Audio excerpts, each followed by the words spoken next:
Ok, pessoal? Então, depois da gente ter tratado do ente cognitivo, nós vamos trazer agora a perspectiva do campo conhecimento, que tem a ver também com esse ente cognitivo, tá?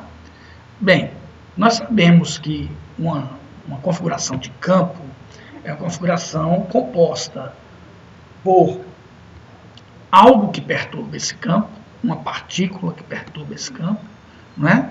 E essa perturbação, ela gera linhas equipotenciais e gera as linhas de força, né? Então, esses conceitos de linhas equipotenciais e linhas de força são conceitos que estão sempre associados ao conceito de campo, de uma configuração de campo, tá? Então, a percepção de uma interação direta, instantânea, denominada ação à distância, né? Isso é a concepção de campo, né? O conceito de linhas de força remete a uma configuração interacionista diferente, onde a força passa a ser vista como efeito e não como razão, né?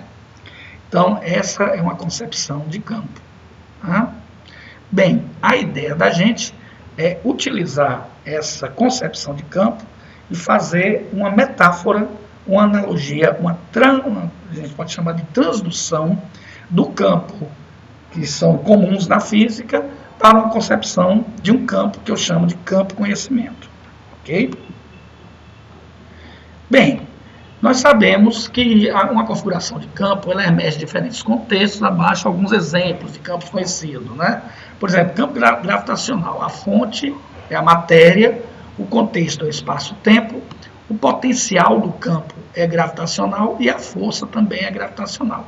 No campo elétrico, nós temos a fonte como carga elétrica, ou também uma corrente elétrica pode gerar um campo, né, a depender se a gente está trabalhando com eletrostática ou eletrodinâmica. O contexto é eletromagnético, o potencial é elétrico e a força é elétrica. No campo magnético, nós temos o dipolo magnético, né, o contexto eletromagnético também, potencial magnético e a força magnética. Ora, no nosso caso, nós vamos fazer uma analogia, né, percebendo o conhecimento enquanto campo, onde a comunicação que permeia esse contexto potencializa uma convergência de zonas que irradiam das regiões geradoras como saberes. O trafegar nesses saberes é o próprio ato de aprender, a aprendizagem. Ou seja, o ente cognitivo, ele perturba o campo conhecimento. Esse campo conhecimento, ele é um campo social, é um campo das interações entre sujeitos, entre entes cognitivos. O ente cognitivo aqui, ele vem com aquela concepção do que a gente viu no vídeo passado, que está lá à disposição no ambiente. Tá? Então, ele é uma composição de um caminho de aprendizagem imerso em um âmbito heterogêneo, homogêneo e psíquico, e percebe o mundo através da polilógica e ele emerge como um ser multireferencial. Tá? Esse ente cognitivo ele é capaz de produzir e difundir conhecimento. Tá? A produção do conhecimento se dá a partir da sua interferência no campo conhecimento. Esse campo conhecimento interferidos que sofre a ação da presença desse ente cognitivo, faz com que emerja, a partir dessa vizinhança do ente cognitivo, linhas equipotenciais de saberes. Tá? Então, esses saberes, eles circundam esse ente cognitivo. Tá? E a proximidade de outro ente cognitivo, de outro sujeito, ou afastamento, ou proximidade, ou aproximação desse ente cognitivo, faz com que haja uma itinerância formativa, ou seja, você sai de um patamar de saber para outro, que envolve esse ente cognitivo. Então, nessa configuração, o campo é o conhecimento, ok? O campo, desculpe, tem algum probleminha aqui. O campo é o conhecimento, a fonte é o ente cognitivo, O contexto é a comunicação, porque sem a ação comunicativa nós não conseguimos gerar saberes nem aprendizagem. O potencial são os saberes e a força é a aprendizagem, ou seja, esse deslocamento entre os saberes é que faz o sujeito aprender. O sujeito que está em interação com esse ente cognitivo que está perturbando o campo conhecimento. Okay?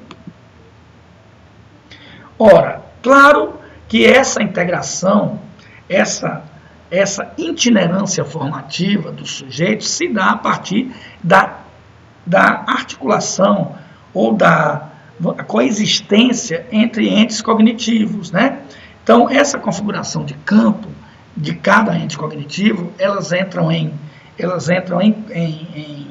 articulação, fazendo emergir interações, interferências, intencionalidade, convergência e divergências, ou seja, caminhos multireferenciais de aprendizagem, ou seja, emergência de conceitos a partir dessa interatividade.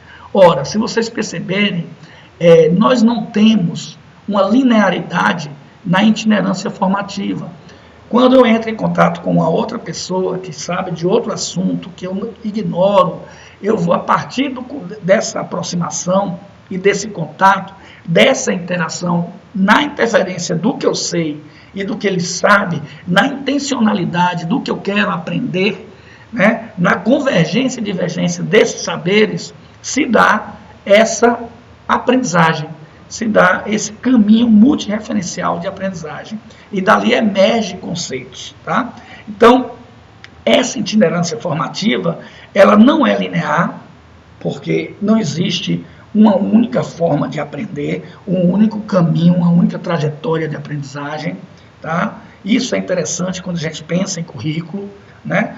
É complexo, porque, de certa forma, existe um sentido holográfico, um sentido da forma da aprendizagem, e como o ente cognitivo perturba esse campo, todos os outros entes também perturbam da mesma forma, então faz emergir dessa interação estruturas holográficas que vão, de certa forma, estruturando conjuntos de pessoas ou grupos sociais que fazem com que o conhecimento seja difundido.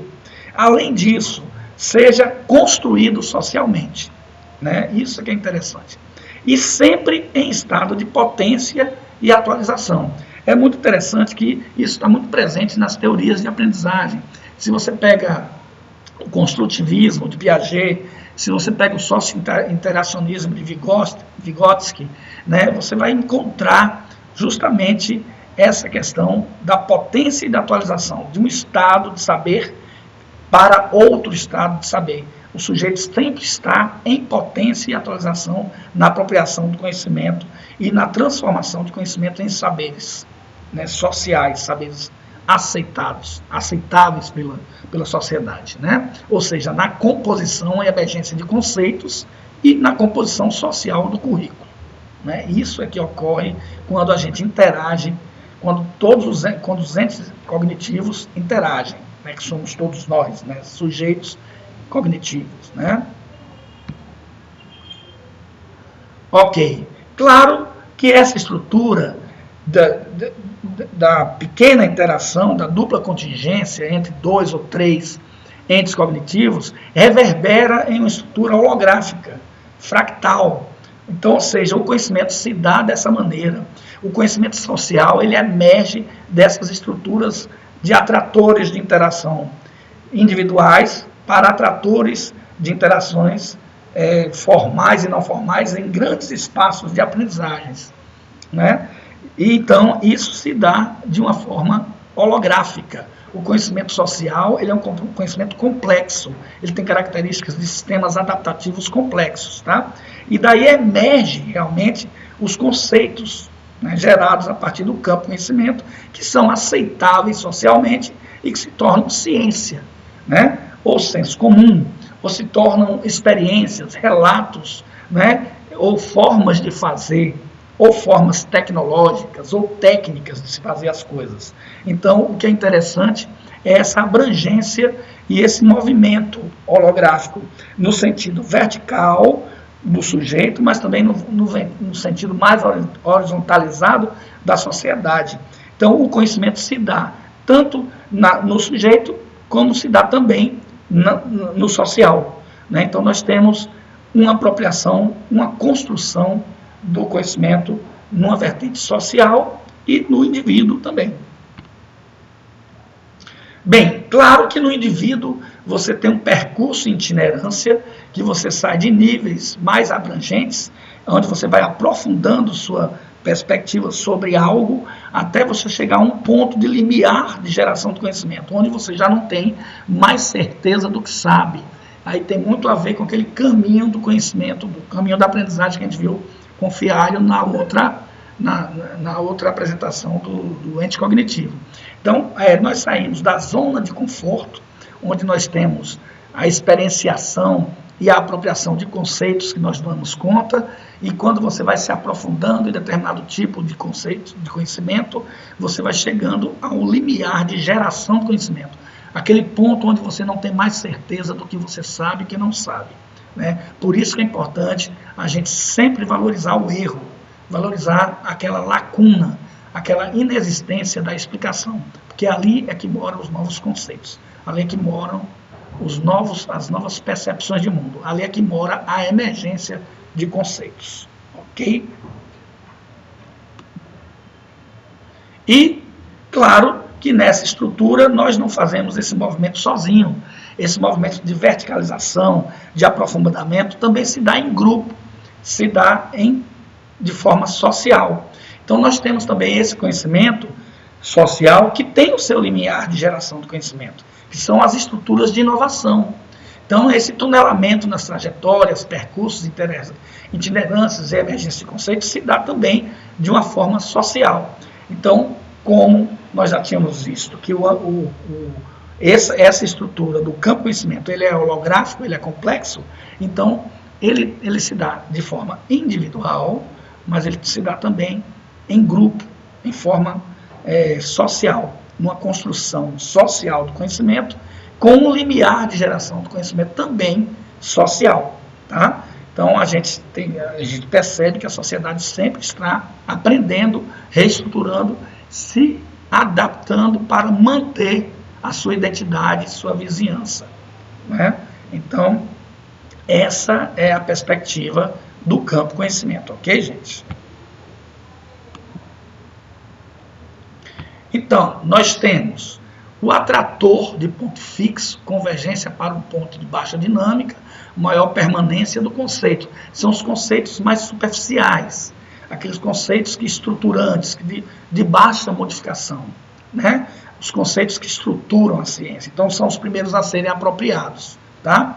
Depois nós temos o atrator estranho, né? Alta dinâmica, convergência para um ponto no estado dinâmico, menor permanência do conceito ou instantaneidade do conceito. São conceitos mais voláteis, que se reestruturam, que são reapropriados, que são ressignificados, tá?